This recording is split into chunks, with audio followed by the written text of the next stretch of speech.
ଆଜିର ଅନୁଚିନ୍ତା। ସଂସାରରେ ଭଲ କାମ କରିବାର ଅର୍ଥ ନିନ୍ଦା ଓ କଷ୍ଟ ପାଇବା। କାରଣ ମିଠା ଫଳ ଫଳୁଥିବା ବୃକ୍ଷକୁ ବେଶୀ ଢେଲାମାଡ଼ ହୁଏ। ଜୀବନ ପଥରେ ଭଲ ମଣିଷ ହେଲେ ବେଶୀ ଦୁଃଖ ମିଳେ। କଡ଼ା କଥା କହିଲେ ମହୁ ବିକ୍ରି ହୁଏ ନାହିଁ, କିନ୍ତୁ ମିଠା କଥା କହିଲେ ଲଙ୍କା ମଧ୍ୟ ସରିଯାଏ। ରାଗ କେବେ କୌଣସି ସମାଧାନ କରିପାରେ ନାହିଁ, ଏହା ମଧ୍ୟ କିଛି ତିଆରି କରିପାରେ ନାହିଁ, କିନ୍ତୁ ଏହା ସବୁ କିଛି ଧ୍ୱଂସ କରିଦିଏ। କ୍ରୋଧିତ ଶବ୍ଦ ସହିତ ସମ୍ପର୍କ ଖରାପ ହୋଇଯାଏ। କ୍ରୋଧ ଥଣ୍ଡା ହୁଏ, କିନ୍ତୁ ଶବ୍ଦଗୁଡ଼ିକ ପଛକୁ ନିଆଯାଇ ନଥାଏ।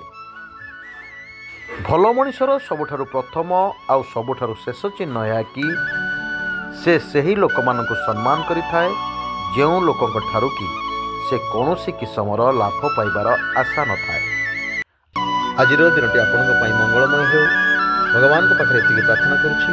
ସ୍ୱତନ୍ତ୍ର ଓଡ଼ିଶା ନ୍ୟୁଜ୍ ତରଫରୁ ମୁଁ ଦେବାଶିଷ। ଜୟ ଜଗନ୍ନାଥ।